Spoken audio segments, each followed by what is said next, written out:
go, and I'm still like, it's okay, I can stand up, I can fold this, like this comes apart into like 4 parts and stuff. They go, I'm not having that on my back seat, it'll ruin the leather. And you're like, I think you're legally obliged. yeah, no, There's a let's law have this here. conversation.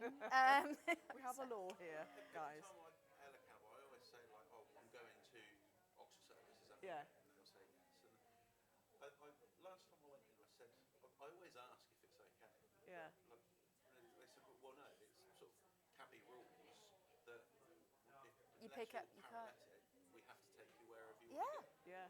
So for that, that's Yeah, no, there's been loads of kind of case yeah, law they about drive. it. There's particularly guide dogs. Yeah. People who use guide dogs really find that they Yeah. often get turned down. And then it's, I'm allergic. I'm Yeah. allergic. Amazing how many cab drivers are allergic to dogs. Yeah. Allergic. That's such a good one.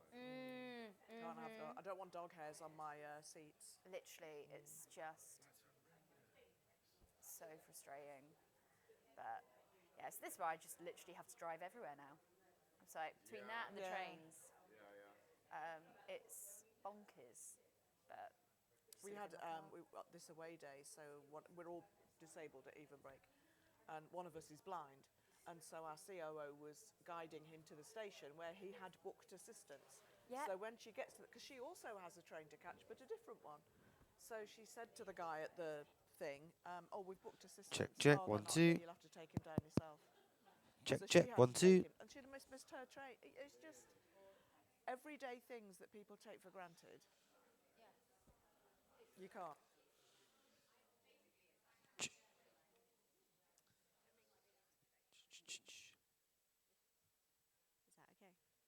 Is that okay?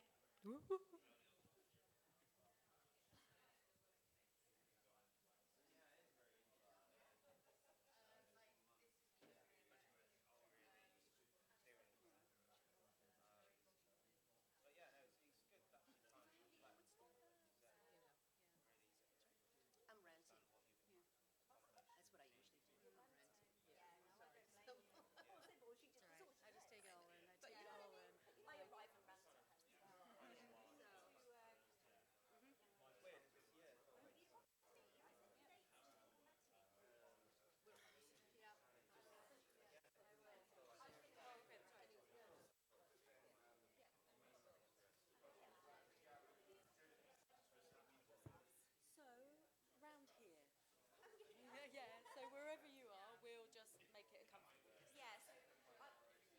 Obviously,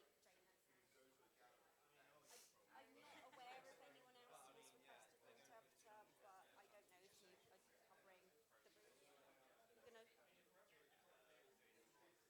Yeah. So like Singapore Beach or something, or like what?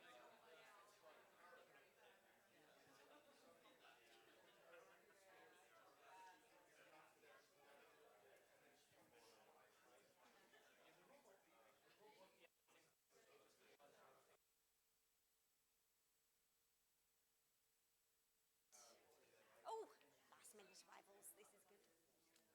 Hi.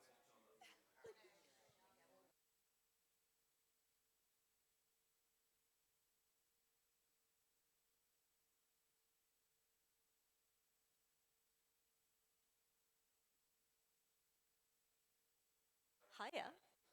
This is a bit intimidating.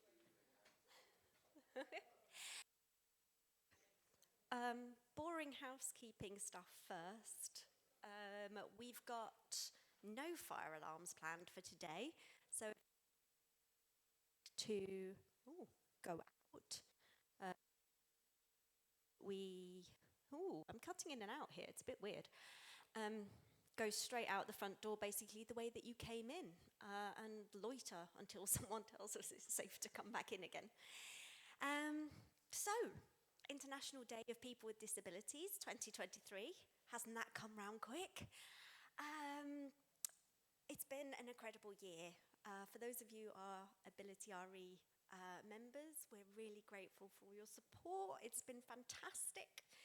It feels like only yesterday that we were doing 22 at the RICS. And since then, we've been really busy.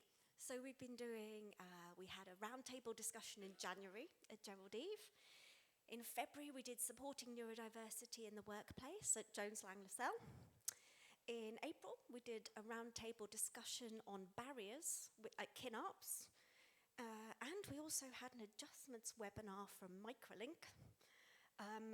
In May, we did hearing loss awareness at Montague Evans. And we also had an amazing webinar from Professor Amanda Kirby on neurodiversity and the spiky skills profile. In June, we did an awesome Ability Allies and Self-Advocacy at Work event at Geraldine. Hi, Charlotte. And in October, we did an inclusive event, oh, it's gone again, at CBRE. We launched our work and wellness document, which is aimed at helping individuals and organisations to capture and document any adjustments. And this is really disconcerting. And we also built and launched some trainings on disability confidence and neurodiversity awareness that we have delivered to a couple of different organisations as well, which is fabulous. And to top it all off, we launched our AbilityRE Living With podcast series, where we've been speaking to people in the real estate and the built environment about their disabilities. And we have covered hearing loss, neurodegenerative conditions, life as a wheelchair user and the importance of accessible design, and multiple sclerosis. So it's well worth a listen. If you haven't already, get on our website or onto SoundCloud and have a listen. And none of it at all would have been possible without the incredible support of our strategic partners, Gerald Eve and Knight Frank, who have supported absolutely everything that we do. I also have to give a great big fat mention to the incredibly dedicated volunteers that we have in the Exco. I need to say thank you to Will Kirkpatrick, Holly Bryant, Jennifer Offord, Vivek Menon, Emma Jackson, Warren Stapley, Will Bronze and Charles Fifield. Thank you very much, guys. I love you all. Which brings us to today. And our event today is sponsored by the RICS, thank you Sybil, and obviously by Park Plaza Hotels Group, who have been really generous in hosting us here today, and we are incredibly grateful. We have two phenomenal speakers for you today.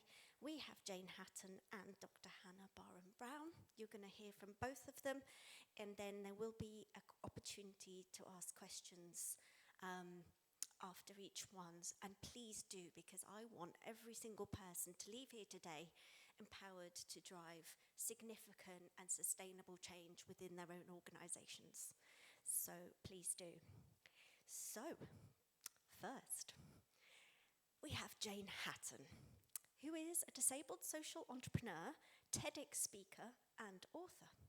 She is the founder and CEO of Even Break, a social enterprise which provides the only global specialist disability job board run by and for disabled people. She's widely published, 12 brilliant reasons to employ disabled people and 12 great ways to recruit disabled people.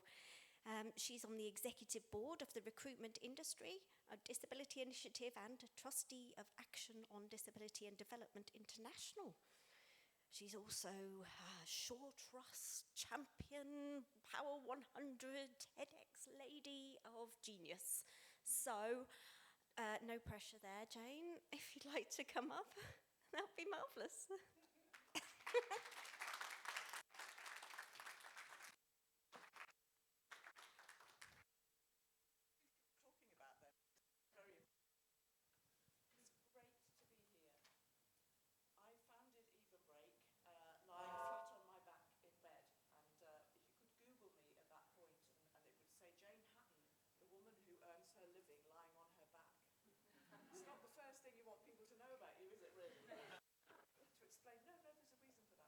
So I'd had spinal surgery and I was lying in bed thinking, I'm still able to do things I could do before, and but no one's going to employ me because I'm not able to get out of bed, walk, and for about 7 years.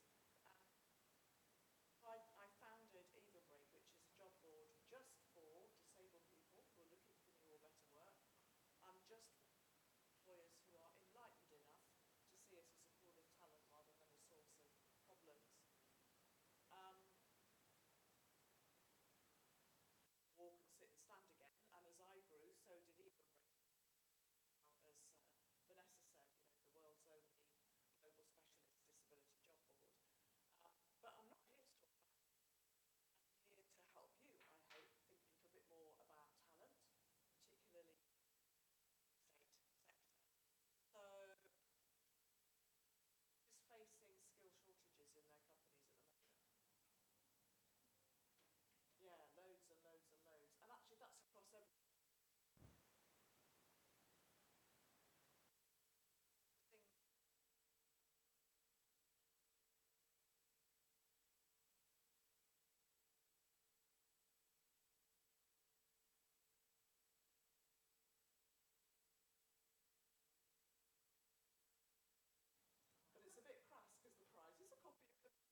Vanessa said, there's why we should employ disabled people and how we should employ disabled people. So I will be giving those out afterwards to people with the right answers.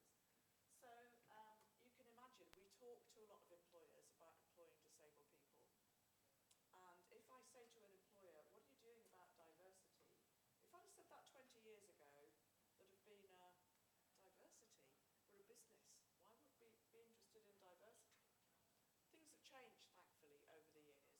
And now I'll get an enthusiastic response about, oh, we're doing this on race, or we're doing this on gender. If we're really lucky, we're doing this on LGBTQIA+. And then I'll say, that's fantastic. What are you doing about disability?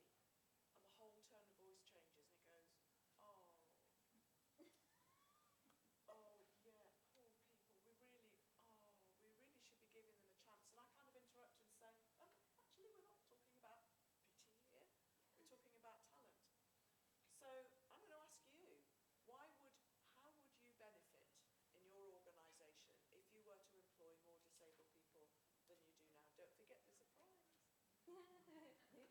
Hands up, shout out. What are the benefits of employing disabled people?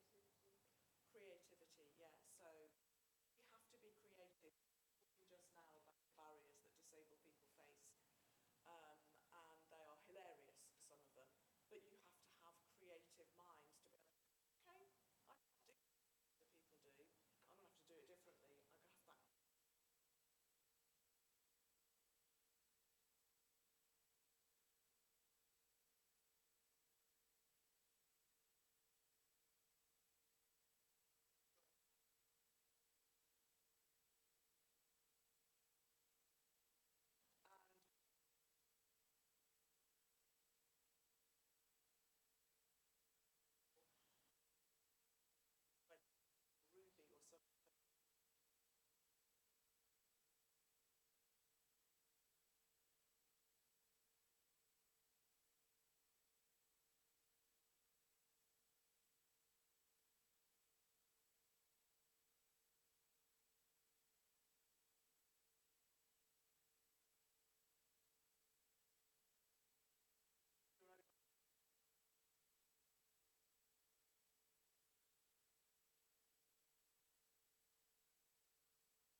Ruby or something. Excuse me,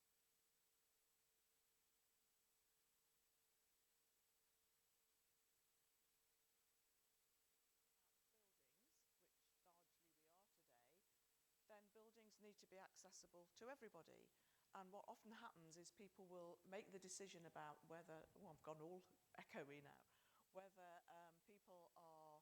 whether buildings are accessible by thinking, if I was in a wheelchair, would this be accessible to me? Or if I was blind, would this be accessible to me? I have no idea what my experience of the world would be if I was blind, or if I used a wheelchair. I know what it's like to have chronic pain and have side effects from pain relieving drugs, but I don't know what it's like. So why would I make that assumption? Wouldn't it be so much better if I had somebody within the organisation who had lived experience of access issues, so that they could say, actually, this isn't going to work for me, or for somebody like me, we need this as well. And so, yeah, that perspective, that lived experience, there is no substitute for lived experience. And we can try and imagine what it would be like to be somebody else. Why would we do that when somebody else can actually tell us what their lived experience is? Yes? Yes, problem solvers. Again, we were talking about barriers that people face. And we can't always do things in the same way that others can. So we might have to find different ways of doing things. When I was first lying flat in bed, I phoned Access to Work. So I don't know if you're familiar with Access to Work. It's a government initiative that pays for things that disabled people might need. And I called them and I said, this is going back a few years to be fair, and I said, I can't sit. What do you suggest? You must come across people like me all the time. And they said, no. People who can't stand or walk or see or hit, but everybody can sit. No, they can't. And I'm not the world's most natural creative thinker. But I had to become a real good creative thinker. How am I going to run a business lying flat on my back? I've got to have a laptop somehow suspended above me. Now we're going back to 2004. Nowadays, there are those things available. Then there weren't. So if you could have seen, you know, duct tape here and stuff there, we worked it out and it worked. But we had to be really creative just to think of different ways of doing things that everybody else takes for granted. So yeah, creative thinkers for sure. Oh, yes. These prizes are obviously very attractive. Yeah, yeah. Now, you see, I hadn't really thought about that one, but certainly I've developed greater sensitivity since I became disabled myself. I had quite a robust mental health until I was told, oh, you're never going to get better. This is it, live with it. Because in my head, naively, I'd thought, this is pain, and there are solutions for pain. So at some point, someone is going to say, oh, we'll try this and this will work. And then eventually someone said, oh, we've tried everything, there's nothing left. What? You're saying that I'm going to be in this pain for the rest of my life? And then you get depressed because it's not a great feeling. And then I think, oh God, this is what it feels like to be depressed. It's not just being a bit sad or a bit fed up. This is a real thing. And actually, I've thankfully recovered from that. But I now have a much better insight into what that complete devoidness, is that the right word? It is now, of emotion can feel, that you're just absolutely wrung out and empty. And it's not sadness, it's worse than that. It's complete numbness. It's just absence of emotion altogether, just complete despair. And although I'm thankfully out of that now, I actually have much more empathy for people who are going through mental health conditions than I ever did before I experienced it myself. So yeah, I think that's a really, really good one. Yes? Yes, of course. So actually, 20% of us are disabled.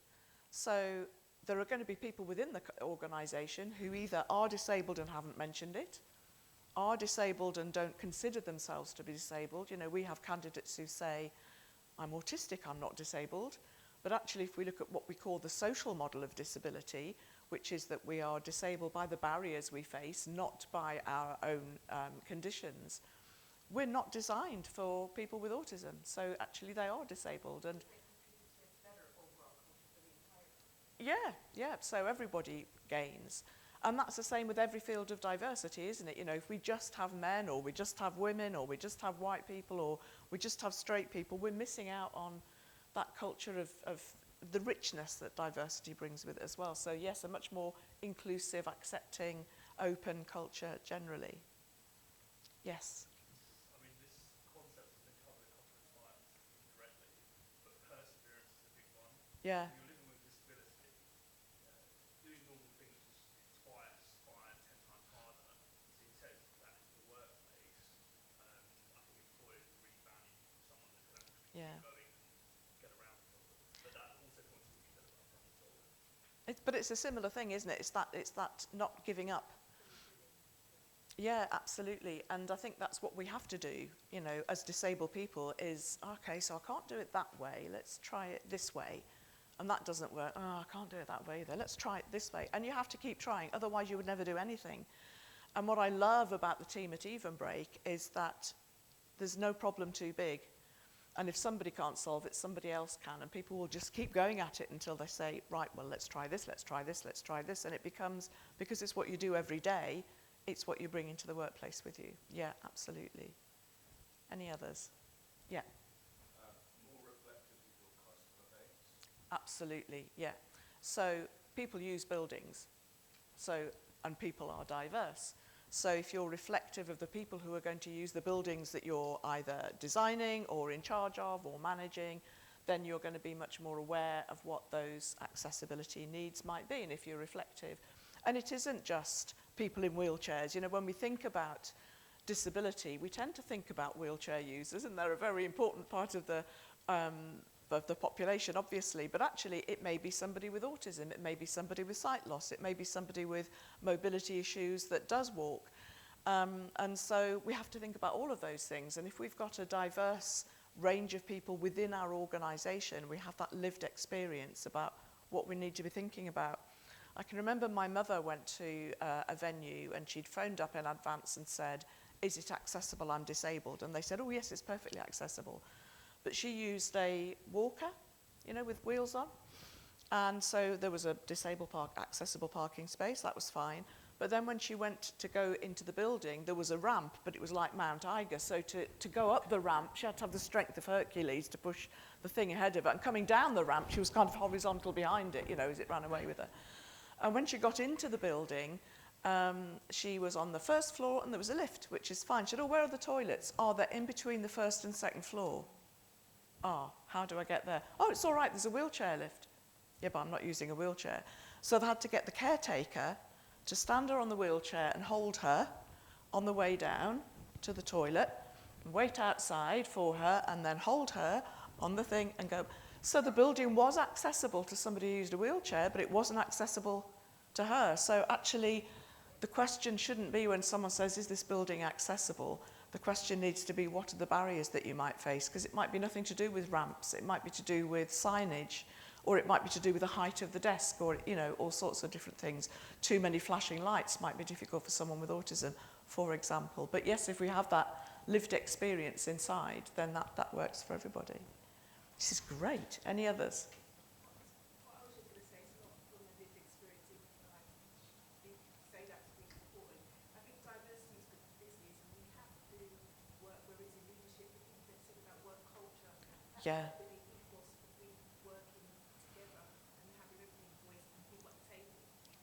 Absolutely. So inclusion doesn't just need to be, it needs to be from the leadership as well, and it needs to be modelled. So even if the leaders aren't that diverse themselves, inclusive behaviour needs to be modelled so that everybody knows that this is how the organisation works, this is the way we do things around here, and actually over time it will get more diverse because their culture will be there. Yeah.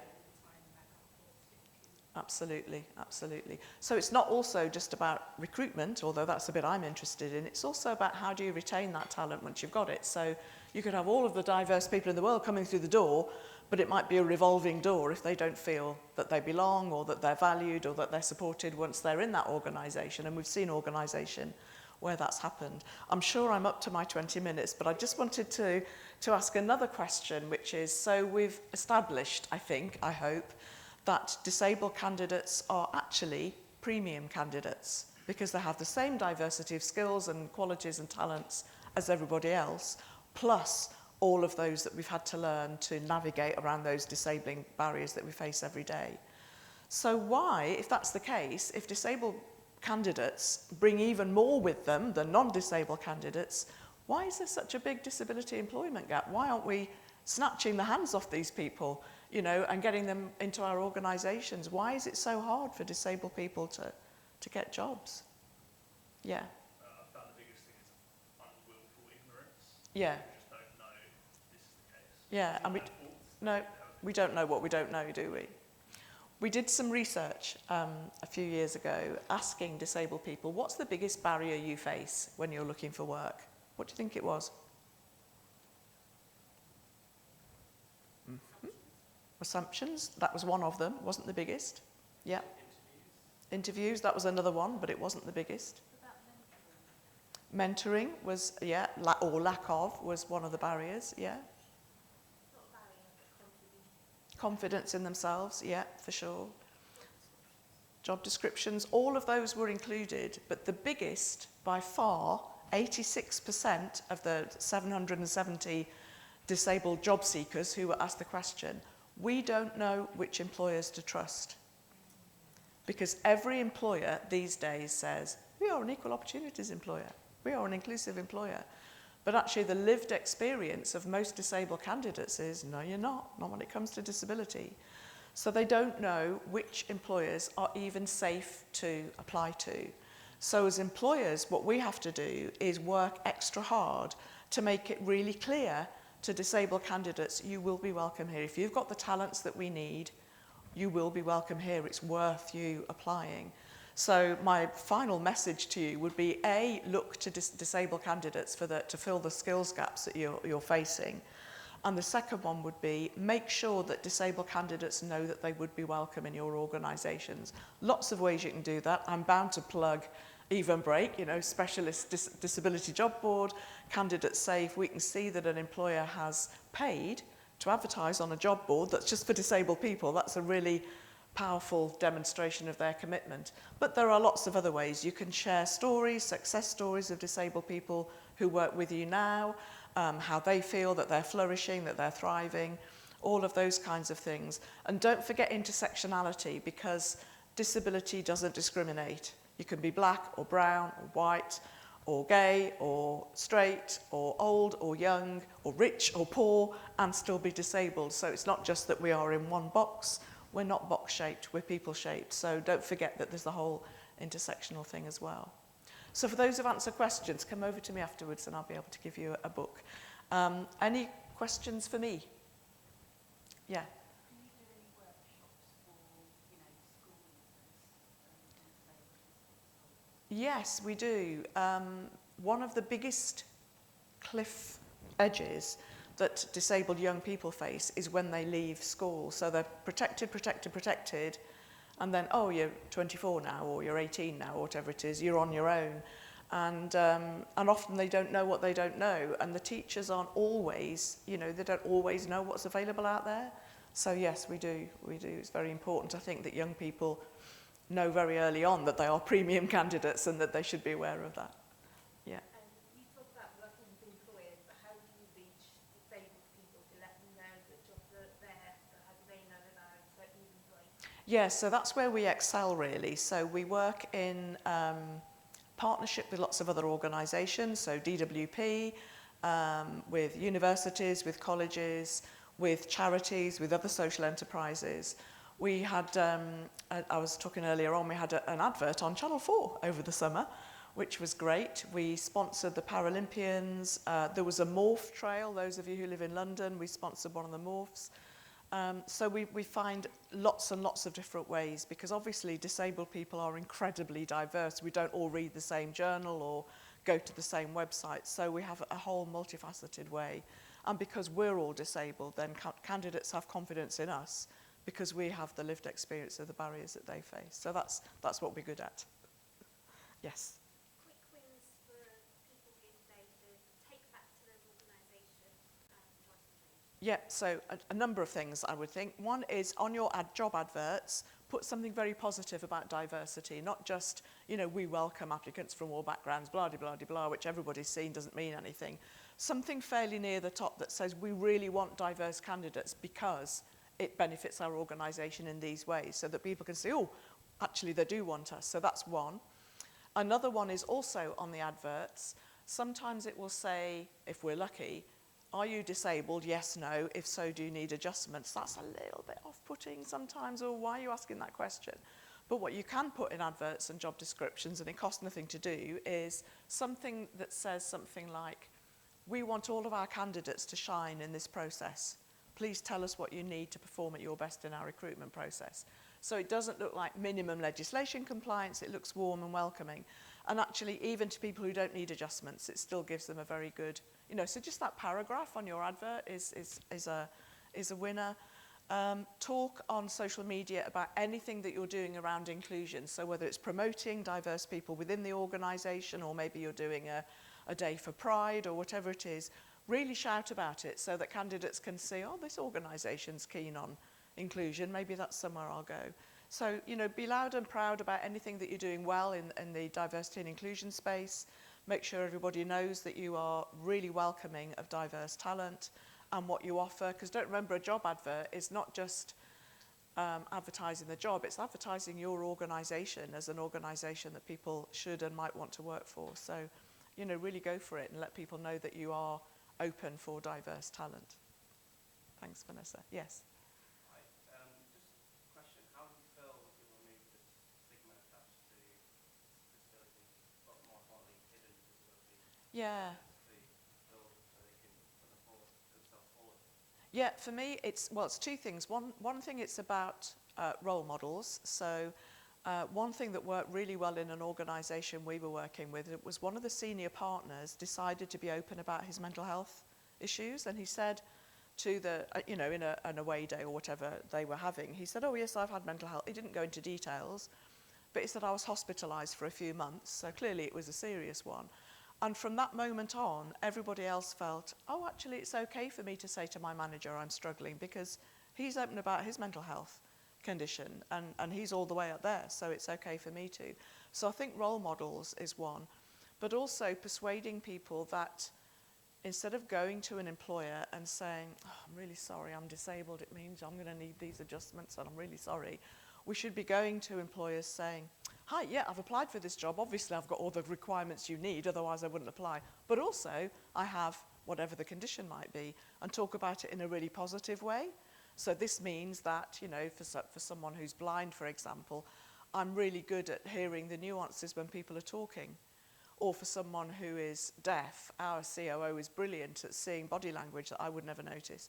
So it's about being proud of, rather than thinking, oh, I'm so really sorry, I'm disabled. It's about, lucky you, I've come to apply for this job and I've got all these additional things I bring with me. Thank you. Well, I'll be around later on, so if there's any other questions, I'm very happy to answer them. Thank you.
Thank you, Vanessa, and thank you so much for having me. I was meant to be with you last year, and a small family emergency meant I couldn't be, so it's absolutely wonderful to be able to make it now.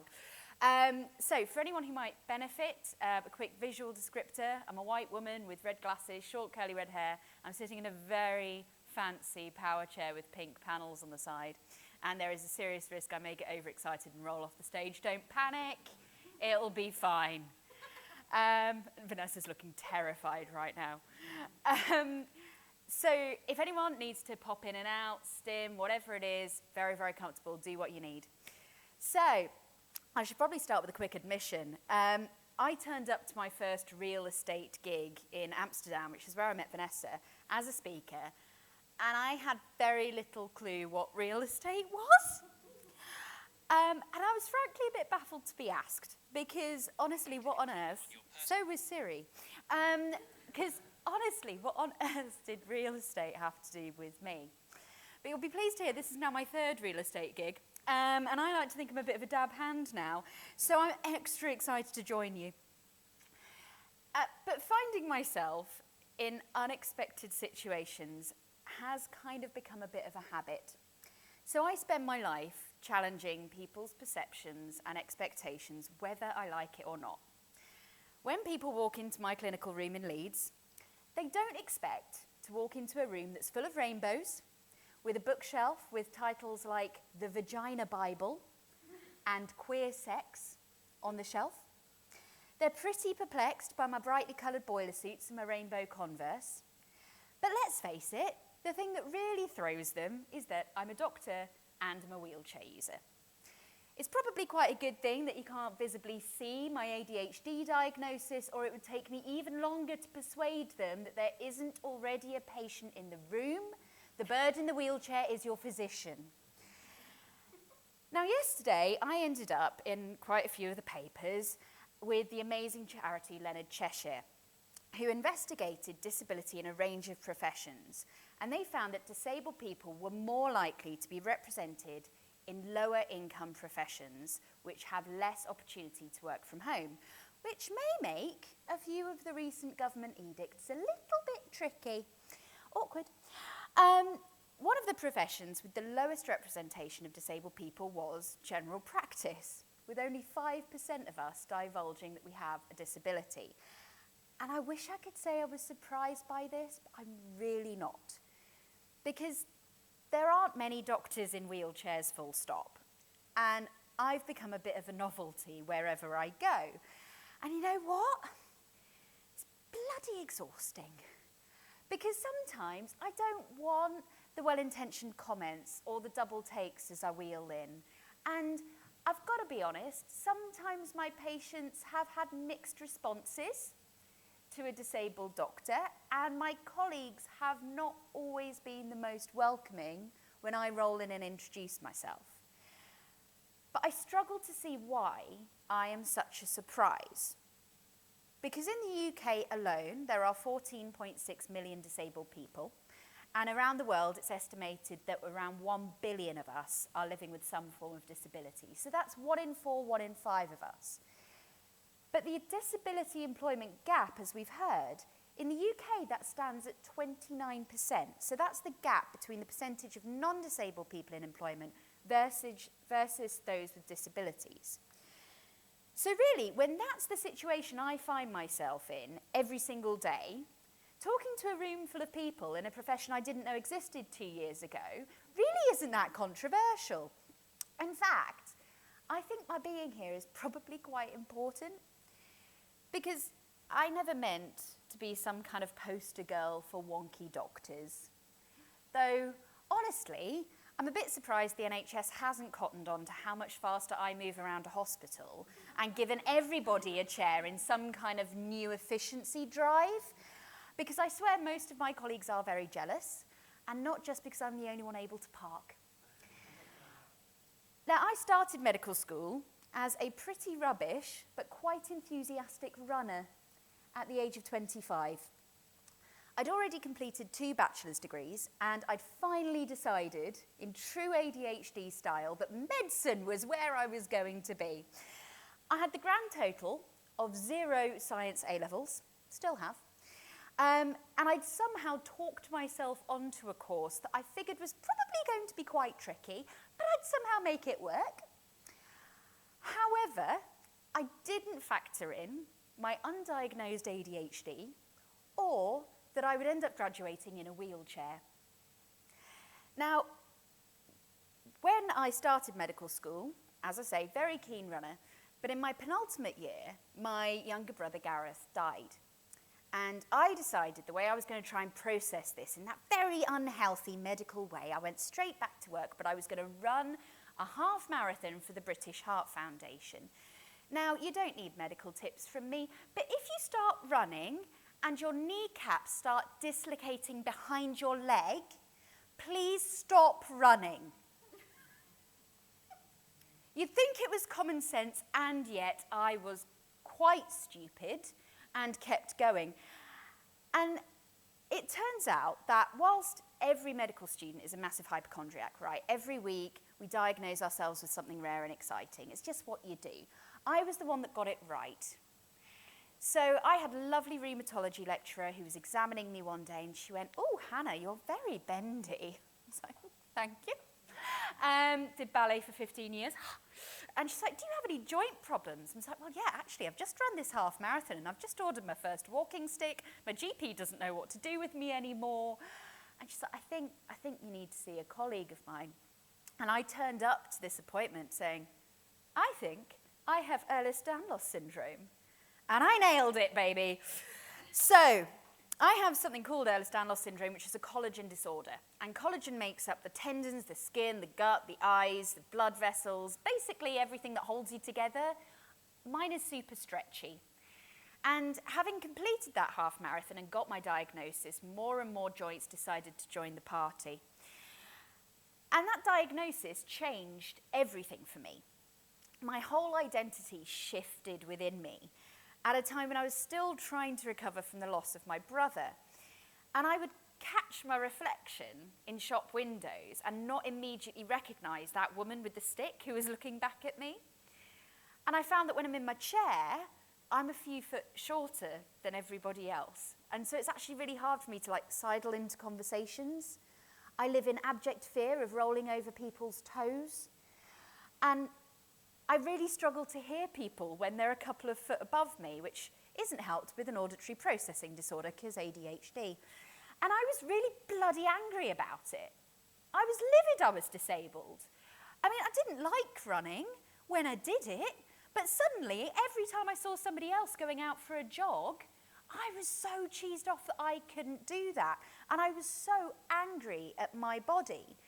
My self-confidence hit an all-time low. I didn't think anyone would ever look at me in my chair and fancy me ever again. But worst of all, as a doctor, I know that this condition is going to progress. And I know that every injury feels like it's another step towards the day when I'm probably going to have to call time on my medical career. But in some ways, getting that diagnosis was a huge relief, because it turned out I wasn't going a bit mad. My body was not normal. And now I had a name for that, I could try and get the support I needed.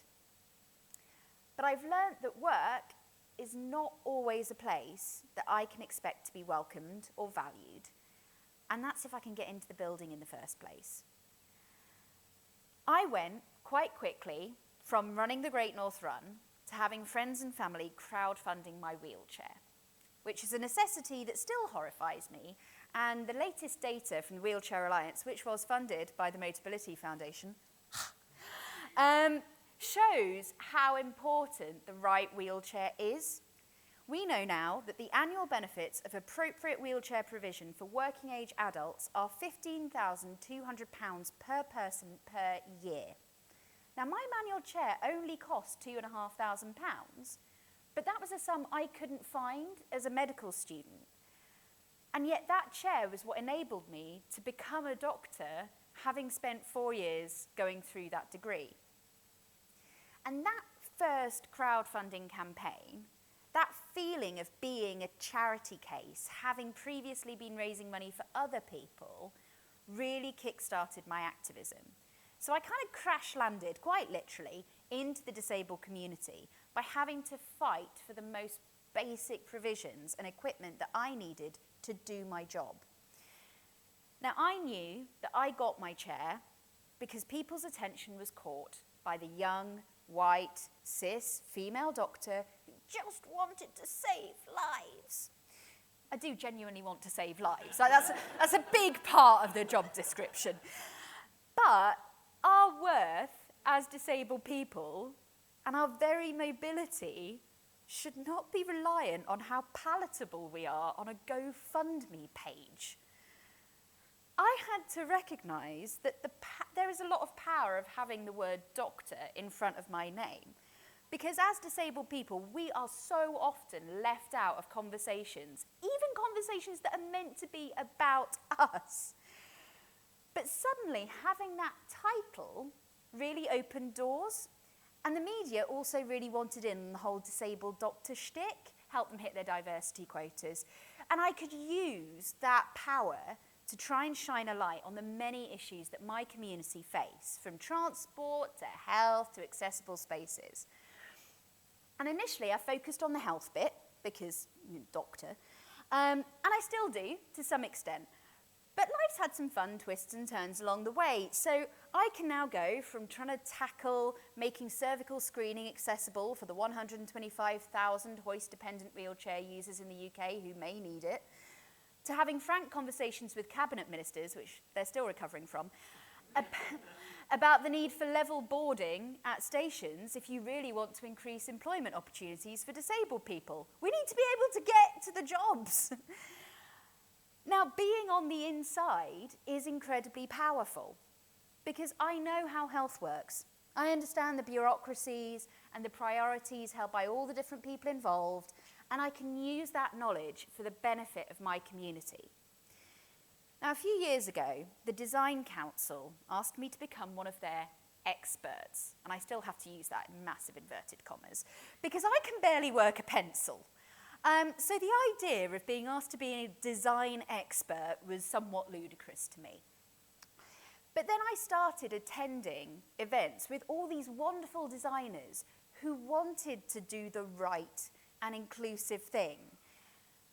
And I realised that by explaining the need for embedding accessibility and co-production in very first principles on a project, I could help them to help my community. And that's where you lot come in. I don't have prizes, I have homework. Because I work for the NHS. So, networks like this are incredibly important. Because as an individual, it can be really hard to appreciate our power. But you lot are now on the inside. And you collectively have the knowledge that you need to make real estate an accessible profession that creates accessible spaces, and you can provide mutual support to each other while you do it. Together, you have the opportunity to create change for future generations, and that is so exciting for all of us who, use space. Because as disabled people, we need to be at the heart of workplace conversations. Because our perspectives and our skills and our knowledge are, as we've heard, so invaluable. And every job advert you see says that a company is looking for problem solvers and people who think outside the box and great team workers. Well, we are nature's problem solvers because as disabled people, we live in a world that has been designed as if we don't exist. So I've had to develop phenomenal problem-solving skills because the world hasn't given me an option. So I can access about a quarter, a third of the London's tube system now, and yet I'm always going to find a way around town, and I'm generally very early to my meetings. We excel at things like teamwork because we're comfortable communicating our needs and making practical assessments of who is best suited to different tasks. So companies should frankly be begging people like us to work for them because what we have to offer is so exciting and underutilised and still woefully unrecognised. And we do a lot more than just tick a diversity box. Now, I used to think of International Day of Disabled People as kind of being Disability Christmas. But there just aren't as many presents coming. And I figured that this was finally a day when people had to kind of acknowledge our existence and take some time to consider the huge inequalities that we all face. But frustratingly, it feels like every year we seem to take a couple of steps forward and then a massive roll back. So yay! We finally have a wheelchair user on Doctor Who, and the TARDIS is fully accessible now. But boo, there's a cost of living crisis, which has meant that the cost of living while disabled has now gone up to £975 a month in extra costs for the average disabled household. And I live just outside York, where getting assessed for ADHD and autism is virtually impossible on the NHS, thanks to a new edict from an integrated care board that is more interested in polishing waiting list numbers than getting people the diagnoses they need. And as a GP with ADHD, knowing how important and empowering and life-changing getting that diagnosis has been, watching my patients fight to get that support is heartbreaking. So many of the inequalities that we face as disabled people are actually getting worse. And it's kind of hard to celebrate Disabled Christmas when it feels that we're getting more coal than Toblerone in our stockings. But events like this, groups like yours, give me hope. Collectively, you all have so much power and potential in this room. And so it's lovely to spend Disabled Christmas with you. And no pressure, but I now need you to go and change the world. All right? So, I think we have some time for questions. Perfect.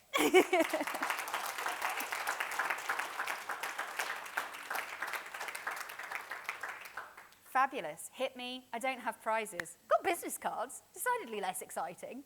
She didn't brief me on the prizes. Hello. What do you think as individuals is the one thing we can do to better support disabled people? Apart from obviously vote right to the next general election. Yeah. I was trying so hard not to get too political, but thank you for doing it for me. Yes, so as individuals, what can we best do to support disabled people? I think allyship is hard, okay? And frankly, if allyship isn't hard, you're not doing it right. And that goes for all minoritized characteristics. So I think it's about those kind of small daily acts a lot of the time. It's just about kind of reminding people that disabled people are out there and just kind of always having that look around, like, who is not in the room? And that goes for everybody. Who is not present in this space? If we don't have somebody who is blind, if we don't have somebody with a hearing impairment, if we don't have a wheelchair user or any other range of disabilities, if we don't have neurodivergent people, or worse, people with invisible disabilities don't feel safe to come forwards in these spaces, why is that? And I think asking those difficult questions can be really empowering, because so often as disabled people, it's left down to us to do it. And it's so exhausting to be the gobby disabled one all the time. Sometimes I just want a day off. You know, I just want to be nice and calm and, you know, I'm rubbish at it.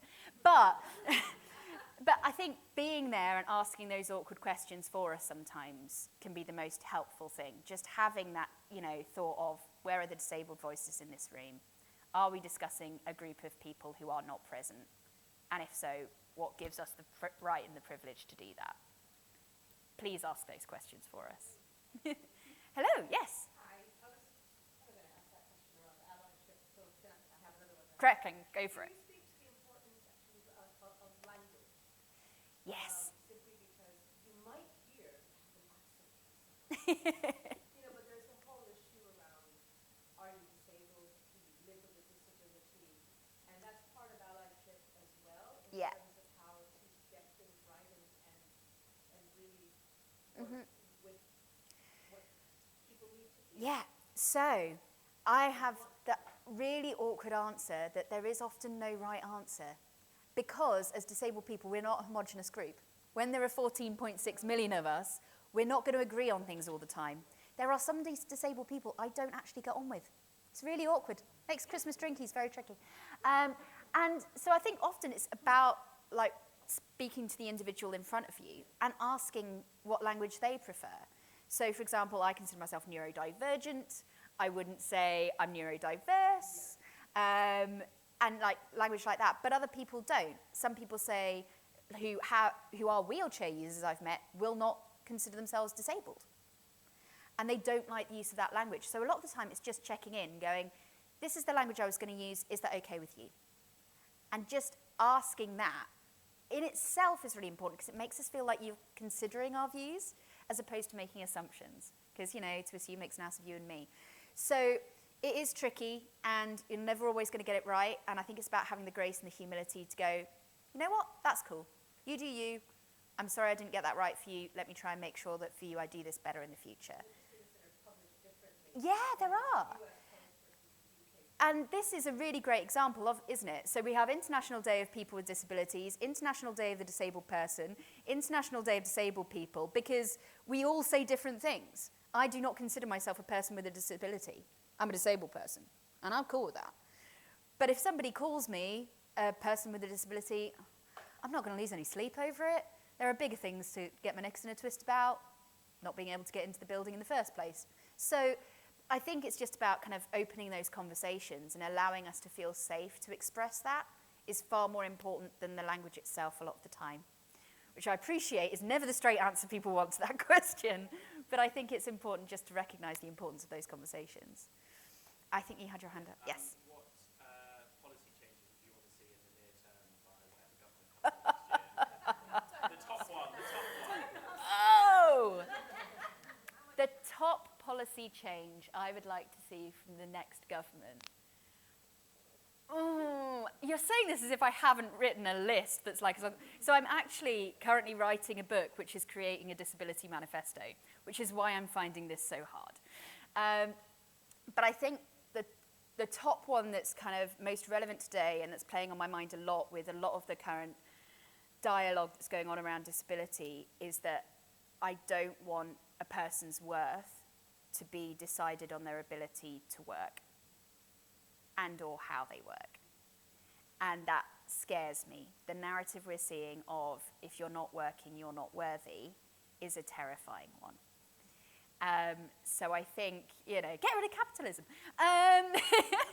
But I think that's kind of where we have to start from. We have to see the innate worth in everybody, disabled or not, as individuals, and work from that place.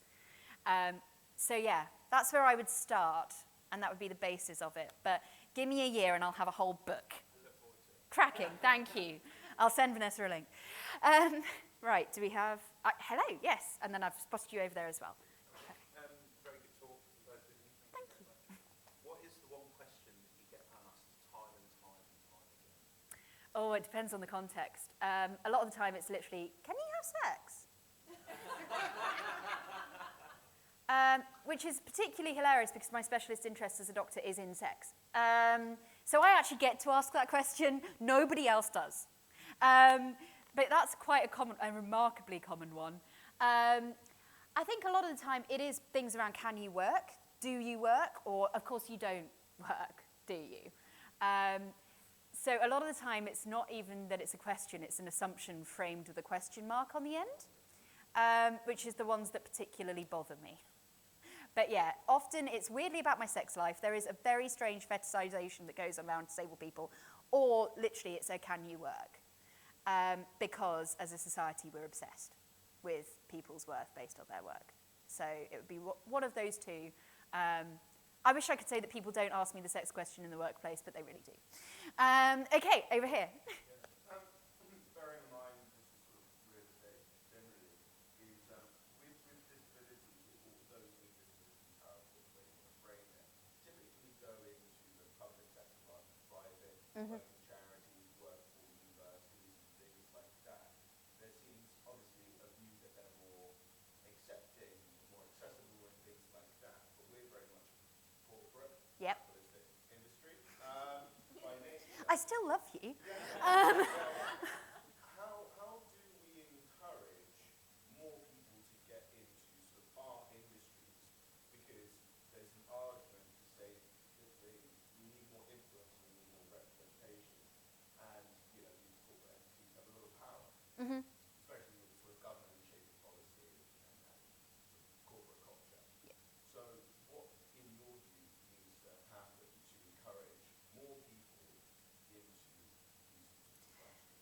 So for me, it's very similar to what Jane was saying earlier about those role models at senior levels. So there's a really fantastic report that was published by Lord Shinquin and Demos, the think tank, a few years ago called Able to Excel. I may have contributed to it. I may have gotten in a fight with Dominic Raab at a roundtable event for it. It was very awkward. He became Foreign Secretary quite soon after, and I think it was just because he wanted an excuse to leave the country. But that talks about how we get disabled people at senior level of organisations and why that's important. And it covers everything from transport to housing to all of the wider societal barriers that we face. And I think that's so important because I know when I entered the NHS, which is, public sector, we're meant to be quite cuddly. For God's sake, we look after disabled people. You'd think we'd get this right. We're terrible.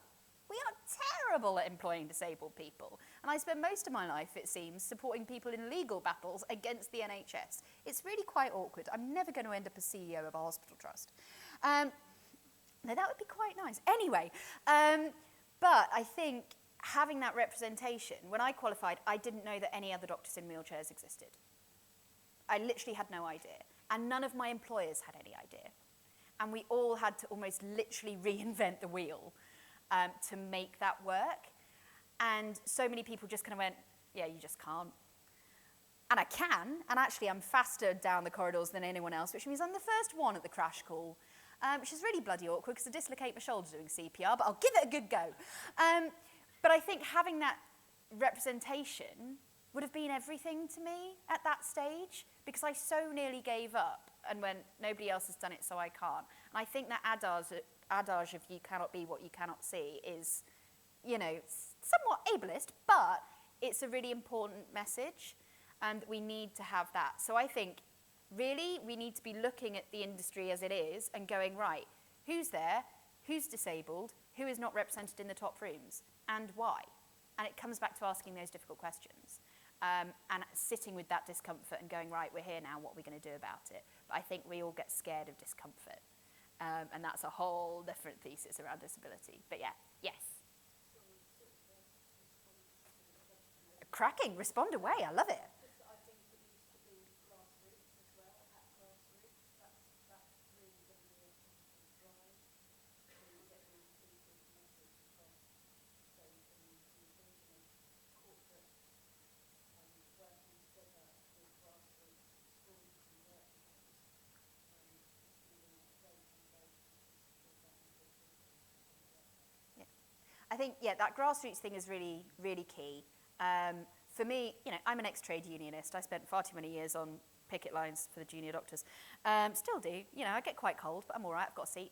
And I think that kind of almost coming together as a collective and supporting each other, that mutual support I talk about is so vital, because being the one person doing this is hard and exhausting, but having that network around you is great. And so that's why whenever I'm getting invited to speak to a network, I was like, yes, great, whenever, not a problem, I will be there, because I think supporting each other up is absolutely key. We need to kind of come together and raise each other up.